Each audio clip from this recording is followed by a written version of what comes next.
Sejarah Kerajaan Sunda Galuh dan peninggalan Pajajaran.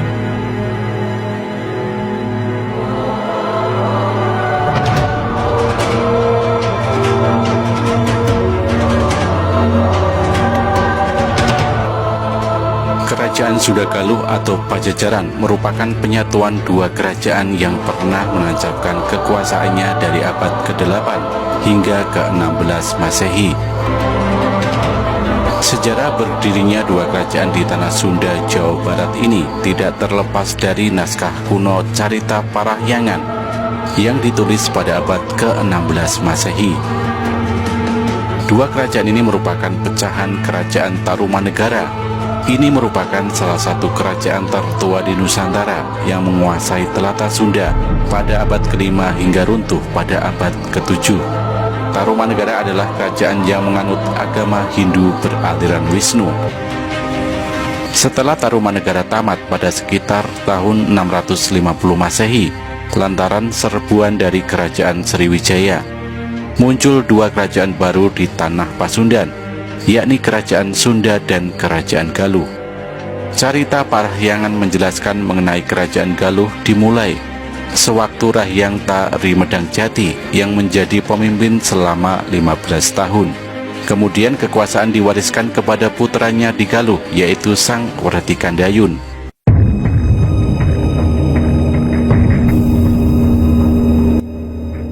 Hasil penelitian bertajuk Rekonstruksi Kerajaan Galuh abad ke-8 hingga abad ke-15 karya Nina Herlina Lubis dan kawan-kawan yang terhimpun dalam Jurnal Paramita volume 26 tahun 2016 mengungkapkan bahwa pusat Kerajaan Sunda dan Galuh berada di lokasi yang berbeda.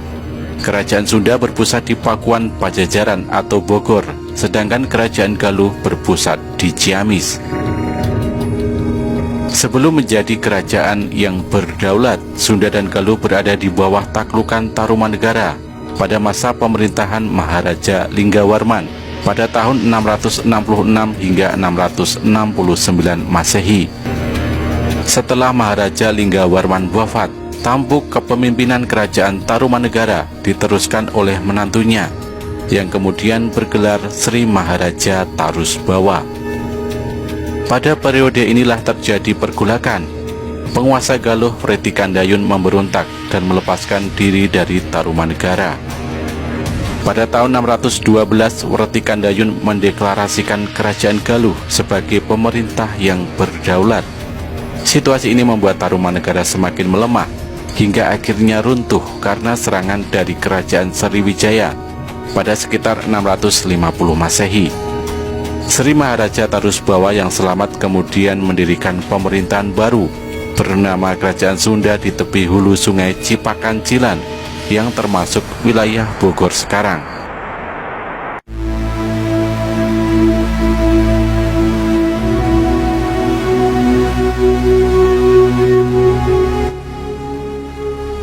Pada tahun 732 Masehi, sosok yang dikenal dengan nama Sanjaya berhasil menggabungkan Kerajaan Sunda dan Galuh setelah wafatnya Sri Maharaja Tarusbawa. Demikian tulis Ayat Rohaidi dalam Sundakala, cuplikan sejarah Sunda berdasar naskah-naskah Panitia Wangsakerta pada tahun 2005. Sanjaya adalah cicit dari pendiri Kerajaan Galuh, Wertikandayun, yang juga suami dari putri Sri Maharaja Tarusbawa, pendiri Kerajaan Sunda. Sanjaya tampil sebagai pemersatu Sunda Galuh setelah Sri Maharaja Tarusbawa meninggal dunia. Selain itu, Sanjaya juga merupakan cucu dari Ratu Sima, pemimpin Kerajaan Kalingga yang berpusat di Jepara, Jawa bagian tengah. Maka Sanjaya pun berhak memimpin Kalingga sepeninggal Ratu Sima.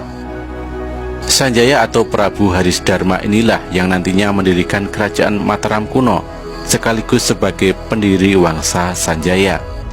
Lantaran harus bertahta di Kerajaan Kalingga, Sanjaya menyerahkan tampuk kekuasaan Sunda Galuh kepada putranya yang bernama Rakyan Panaraban pada tahun 732 hingga 739 Masehi.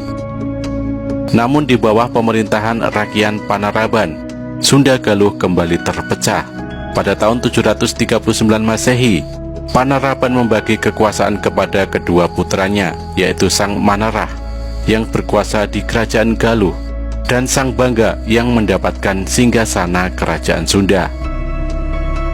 Berabad-abad lamanya, dua kerajaan bersaudara ini menjalani hidup masing-masing, hingga akhirnya pada tahun 1482, Kerajaan Sunda dan Galuh bersatu kembali, berkat terjadinya pernikahan Jayadewata dari Galuh dengan Ambedkasih dari Sunda.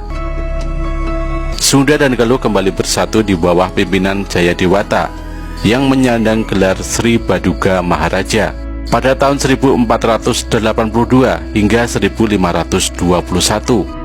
Pada masa Sri Baduga Maharaja, Kerajaan Sunda dan Galuh dikenal dengan nama Kerajaan Pajajaran atau Pakuan Pajajaran.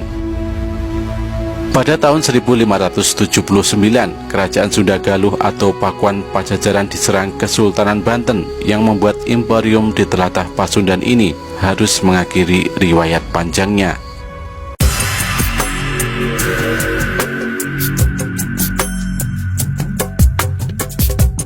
Adapun peninggalan atau prasasti Sunda Galuh adalah prasasti Rakyan Juru Pangambat, prasasti Citatih, prasasti Cikapundung, prasasti Pasir Datar, prasasti Hulu Dayu, prasasti Kawali, prasasti Kebantenan, dan prasasti Batu Tulis.